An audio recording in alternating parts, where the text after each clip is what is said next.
நாங்க எதிரி கிடையாது. இந்த பிரைடல் மேக்கப்ங்கிற பேர்ல இவங்க என்ன பண்றாங்க அப்படின்னா ஆளே அடையாளம் தெரியாம மாற்றாங்க. ஒரு 25-30 ஐட்டத்தை ஒரு பேக்ல கொண்டு வந்துருக்கு. ஏன்னா அப்பதானே நம்ம சம்பாதிக்க முடியும். நிறையா 30,000 சொல்ல முடியும், 50,000 சொல்ல முடியும், 40,000 சொல்ல முடியும். கொண்டு வந்து இந்த கிராமத்து மண் தரைகளை எல்லாம் சாணி போட்டு ஒழுகுவாங்க.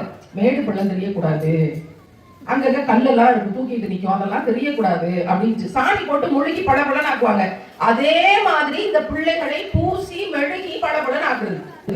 அதுல குறிப்பா அந்த கண் இமைகளுக்கு மேல மட்டும் ரோஸ் கலர்ல ஏதோ தடவதான், ஜிகுனாவை தடவதான், கண் அப்படி மூடி இப்படி திறந்தா பேய பாக்குற மாதிரி இருக்கும். அதுல ரொம்ப ஹைலைட்டான விஷயம் என்னன்னா டூப்ளிகேட் இமைகளை ஒட்டுகிறார்கள்.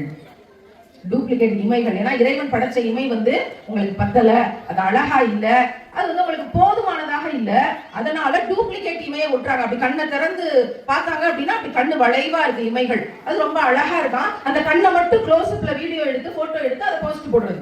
நரக நெருப்பை தேடிக் கொள்ளக்கூடிய வேலை இறைவன் திருக்குறான்ல சொல்றான். என்னுடைய படைப்பு எப்படி இருக்கோ அதை நிரந்தரமாவோ தற்காலிகமாகவோ எவனாவது மாற்ற முயற்சி பண்றான்னா அது நரகத்துக்கு எரிஞ்சு கொண்டிருக்க நெருப்புக்கு விறக சேர்க்கிற வேலை. இல்லாததை இருக்கிற மாதிரி காமிக்கிறது. அந்த மாயத்தை ஏன் செய்றீங்க, அது செய்யாதீங்கன்னு இஸ்லாம் தடுக்குது.